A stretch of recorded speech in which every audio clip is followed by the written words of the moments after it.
So for those of you that watch the Host Productions on a regular basis, you will know that back in September I reviewed the Record Store Day exclusive Demon Music Group original television soundtrack record for the First Doctor pure historical story, The Massacre, as written by John Lucarotti. And that was in fact my first ever experience of The Massacre as a story, and since listening to it I was very intrigued by the episode overall. Of course it is a missing Doctor Who episode and all 4 parts are no longer visually within the BBC TV archive, and all we have is the original television soundtrack itself. And very much like how I did for when reviewing The Abominable Snowmen a number of months ago, I do believe in fact in 2019, I decided to venture to that of the target novelisation, because in the case of The Massacre it is in fact written by John Lucarotti himself and kind of expands the general format of the usual target novelisation, departing rather massively from the actual TV serial itself. I think that is always one of the benefits of having a target novelisation written by the actual person who created the TV story, because more than often, especially when it comes to classic series Doctor Who, what the writer initially intended for the story and what we actually got to see play out on screen are usually 2 very different things, especially in the context of 1966 Doctor Who, where William Hartnell as the First Doctor was considerably ill by that point within the role, and as a result of course the companion of Stephen, given the vast majority of the narrative to play with, which was in particular unusual given that William Hartnell was playing not only the First Doctor but also the Abbot, a pure historical character from France back in the 1500s. So basically, long story short, I went online shopping. I decided to have a look for The Massacre in target novelisation, and I seen that the paperback version of the story was in fact considerably expensive. It was around £10 to £15 for the paperback, which I think is in fact quite a lot for a classic Doctor Who story. So being a collector, I decided to fork out a little bit more, because I thought if I'm going to pay £15 for the paperback, I may as well pay out more than double the price to get the hardback version instead. So that's today's review, as I'm going to be taking a look at the target novelisation of The Massacre in this lovely hardback book, because it is a really lovely item, of course first published within the 1980s, and to be quite honest, even though it was kind of expensive for a target book, in fact the most expensive target book I've ever purchased to date, it's a product that I'm really happy to have as a part of my collection. So this review is in fact going to be split into 2 parts, the first of which I'm going to be taking a look at the actual product itself, which is in fact in considerably good condition for its age. It looks basically new and isn't in fact an ex-library one as well. And then I'm also going to be taking a look at the target book itself, being the actual story, what happens within the episode itself, and kind of briefly discussing how the events change between the target book and the one that we actually got to see back on TV within the 1960s, or at least what we now have surviving from the audio itself, because in particular the 2 stories are considerably different. I wanted to delve deeper to see what this story was truly about, because admittedly it's an episode that I recommend listening to with the original television soundtrack if you're going to be truly focused to the narrative, because there's a lot going on. It's very character driven, there's lots of different characters working for different sides, some of which are double bluffing, and as a result it can be considerably difficult to follow, at least in my own opinion, and of course the book being a book, it makes it a little bit easier to enjoy. So I hope you enjoy the review. It's a little bit different, however it's one that I was particularly interested by.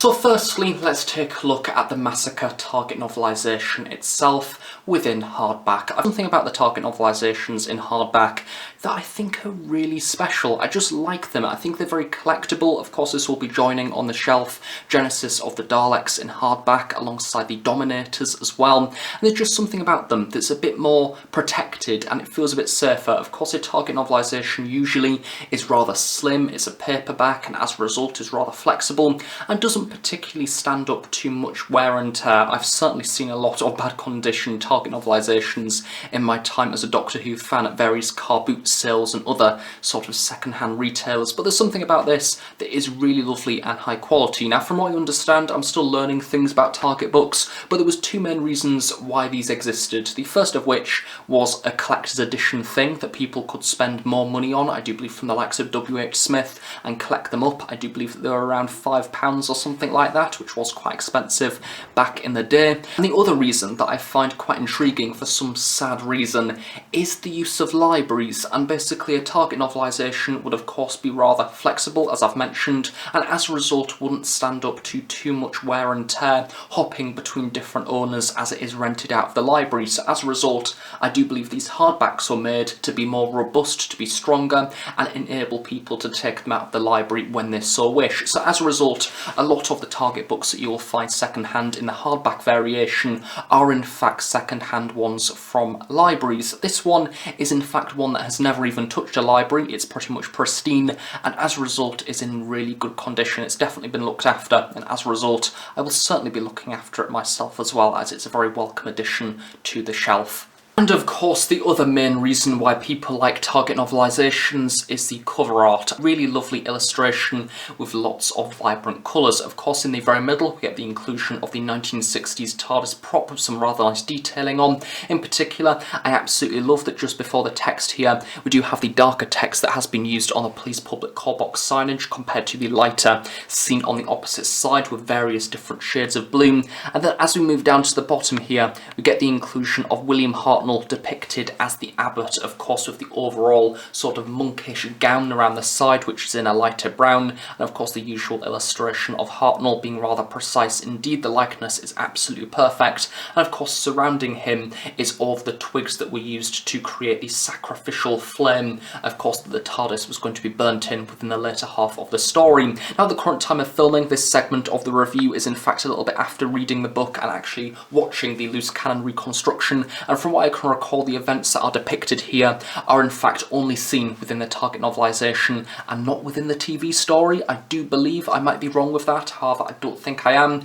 And then of course around the side we also get a number of different French houses from the 1500s, as well as a few lay people around the sides as well doing a few various things. And then of course at the very bottom we get the inclusion of the flames, rather nicely painted with yellows and oranges, with John Lucarotti in a bold text there at the very bottom. Flipping up to the very top we get the inclusion of the illustration of the sky, again lots of different shades of blue, and we also have the smoke, which has been rather wonderfully buffed out towards the sides here, actually making it look like it's almost been smudged into the artwork, and rather unusually something of which I would usually hate, not having the era specific logo. However, it's a target book, therefore we let it slide. You get the 80s design, this time in a yellow typeface with a red lining running around the side, and of course the Massacre printed in bold. And then of course as we flip around to the side we get the inclusion of Doctor Who once again, and the spine of the book is yellow once more to keep with the text on the front cover.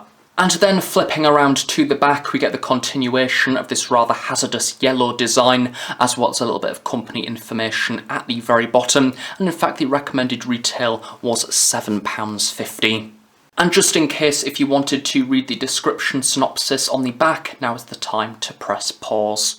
Something that I also really like is as we open up the book we get the inclusion of this author's note, basically talking about the historical events within the story itself and some of the things actually being quite close to factual events, which is a really nice inclusion. Another rather unexpected inclusion is pretty much a cast list, basically stating all of the main characters from the story, as well as which side they belong to, of course splitting them up into the Catholics and the Huguenots. Again, rather unusual to start a target novelisation like this, but it kind of sets the theme that this target book is a little bit different to some of the others that have been released. And just to also note, this book was initially published in 1987. And finally, another lovely mention that I was really surprised to see when this arrived in the post is the actual colour of the pages, which sounds absolutely ridiculous, but as it hopefully picks up on camera, the actual pages are basically white and pristine, much like an actual book that you could purchase from a bookshop today. It certainly doesn't look like it has been published within the 1980s and is in very good condition indeed. And also just as a page count for those of you that are a little bit curious, this book runs to 144 pages. So in conclusion, I really do like it. It's a great book. It's one of those items I'm happy that I purchased, even though it was something very different to what I would usually add to my collection. So if you are a fan of the story, I certainly recommend tracking this down if you get the opportunity to do so. And to be honest, just keeping your eye out for hardback target novelisations in general, because they're a really lovely collector's piece, and as always, the cover art is absolutely glorious and worth the price alone.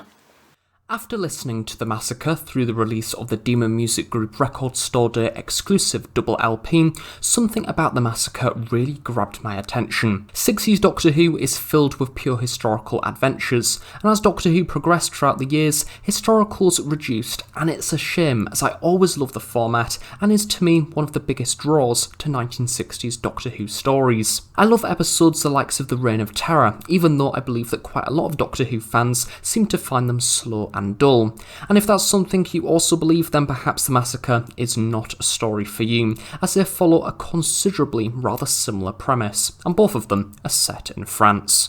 This time we have the massacre of St. Bartholomew's Eve. The Protestant minority of France is being threatened by the Catholic hierarchy. Meanwhile, the Doctor and Stephen land slap bang in the middle, and the Doctor just so happens to look like the Abbot of Amboise, a rather important figure within the ever-growing tensions leading to the slaughter of many. The target novelisation has quite a number of differences compared to the now lost TV story, and due to it being written by John lucarotti himself, it digs deeper on character and gives a much better presentation of 1500s France, seeing the main protagonists wander around the Notre Dame and the tunnel networks that lurk under France, the same tunnel networks that allow the apothecaries the Doctor is helping into hiding throughout the massacre taking place. I really like this aspect of the story because it makes the TARDIS landing within France seem a lot more real, especially compared to that of the TV story that is undeniably a lot of studio-bound filming with rather restricted use of locations and setting, most of which are quite evidently within a TV studio. This feels more real and definitely gets to grips with the time period, meeting lots of different characters and people along the way. The way lucarotti writes Hartnell is also pretty refreshing, yet realistic to the initial TV portrayal. Within the TV episode, Hartnell was absent for a rather large section of the narrative, leaving Stephen to do quite a lot of the legwork.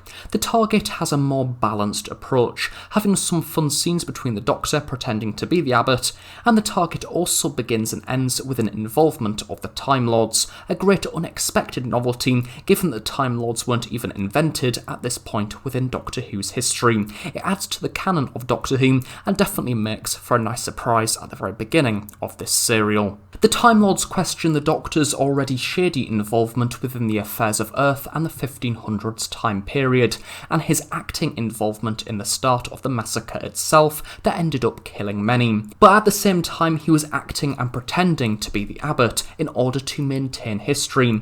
So does this make it okay? It makes a rather interesting spin on the usual you can't rewrite history, not one line argument, especially while Stephen wishes to save Anne, a servant girl he helps who eventually is imprisoned within the later half of the book, and of course at the very end of the story we later find out is a distant relative to the First Doctor's companion, Dodo Chaplet, who ends up joining the TARDIS at the end of the TV story. However, this is left absent overall from the target novel itself. And as to why the Doctor just so happens to look like the Abbot, I don't think that's ever fully explored, and to be honest, I don't particularly mind. Maybe it's a reminder as to why the Doctor should never turn into a raving lunatic and set fire to the TARDIS because it's an evil devil box from hell. But who knows, it's Doctor Who. As for the TV serial, or what's left of it, I believe the production had a lot of flaws back in the day. It's very, very character focused and dramatic, and as a result, I don't think it's going to get an animated variation anytime soon, which is a shame, as I really do like this story. All 4 parts of the story are currently lost in the mists of time, therefore we must rely on the loose canon reconstruction in order to provide a visual, because thankfully the telesnaps still exist, and to be honest, I think it is is a rather good representation and certainly makes the story easier to follow. I must admit, if I only had the audio to go by, I would most certainly be confused with the vast variety of character that we get to see throughout all 4 parts. Very much like the vast majority of pure historical stories, it's all about who is working for who and what side has what motive, and as a result, due to the lack of visual with the exception of the telesnaps, it can be rather difficult to differentiate between the different male voices, and therefore the telesnap reconstruction certainly makes that job a little bit easier with the rather standout costumes. And that said, I would really love either Big Finish Creative or the other Doctor Who animation team to tackle a pure historical at some point, because I've not particularly researched this. However, it does seem to be the pure historicals are the main issue, the likes of Marco Polo, the Highlanders, and indeed the Massacre. Both of the medias, be it the book or the TV version of the story, follow a rather similar style of building up to the massacre itself, and then the story ends as the bloodshed begins, which makes complete sense as the massacre itself went on for several weeks. It's a story that doesn't end with success, it doesn't end with too much happiness. It's a story about history and a history lesson, where the characters that we have met throughout the serial will most probably suffer a rather grim death. Yet there is that glimmer of hope with the Doctor and Stephen saving Anne Chaplet at the very end of the story, along with her relatives, meaning that even though we're in this rather bad situation, there is still something to celebrate, but that still leaves a rather unusual tone at the end of the story. I don't wish to go into detail about the whole history of this episode, as I'm a Doctor Who reviewer and not a history teacher. I still don't know the full aims and context of both sides, and I don't think that is fully necessary to appreciate this story.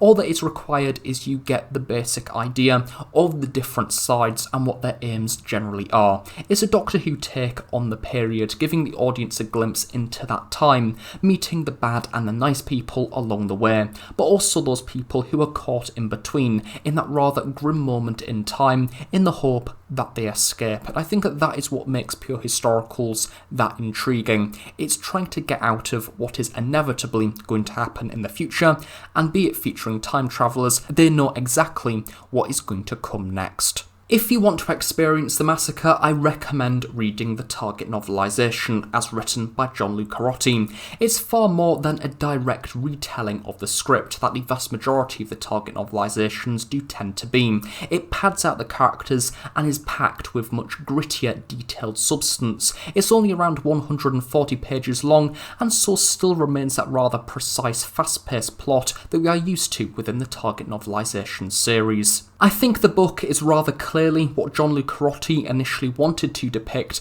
back when the story originally aired in the 1960s, but this time, and the most important thing, is that he doesn't have the restraint of the film budget, limited characters and scenery that 1960s Doctor Who had. But not only that, we also now have a much healthier version of the First Doctor depicted throughout this version of the story, as opposed to what we got on TV, as at this point within Doctor Who history, the First Doctor, and William Hartnell himself sadly, was wearing considerably thin. But that is not to say don't listen to the TV soundtrack or don't watch the loose cannon reconstruction. As I mentioned before, loose cannon do a very good job of recreating this story, and more importantly creating a visual aid to go alongside the audio itself, and we should be very thankful that that audio and the telesnaps still exist today, as I imagine that if they didn't, the massacre would be a rather difficult story to experience. But also we have the Target novelisation here now, as originally published within the 1980s, that also provides further padding for this story. We get further background for the characters and the different relationships that they have. The dynamics between them jump off the page, but not only that, we have Stephen going off and doing different things. We have him visiting the Notre Dame and many other places throughout France, whilst the Doctor is also in hiding with a group of other people, really giving the sense of the tensions throughout this time period and the darkness on the horizon. So there we have it, that is my review slash discussion thing on the First Doctor pure historical 1960s story, The Massacre, as written by John Lucarotti. It has been a little bit of a different video to usual, kind of comparing the difference between the TV story and the story that we got to see presented within the Target novelisation. And as I said at the very start of this review, this entire video has kind of originated from listening to that record as a part of Record Store Day, and simply wanting to explore the story a little bit further, kind of seeing how the writer wanted to depict the episode within the prose format, because that's the unusual thing with the Target novelisations. They have been around now for quite a long time, and as a result, yes, people do look at them, and yes, the cover art is very iconic. However, I think that certain stories can more than often be overlooked, and that is very much the case for the Missing Doctor Who stories as well. We always hear about the evil of the Daleks' master plan, Power of the Daleks, these big stories, the likes of the 2 Yeti episodes as well, and the final episode of the 10th Planet. All of these stories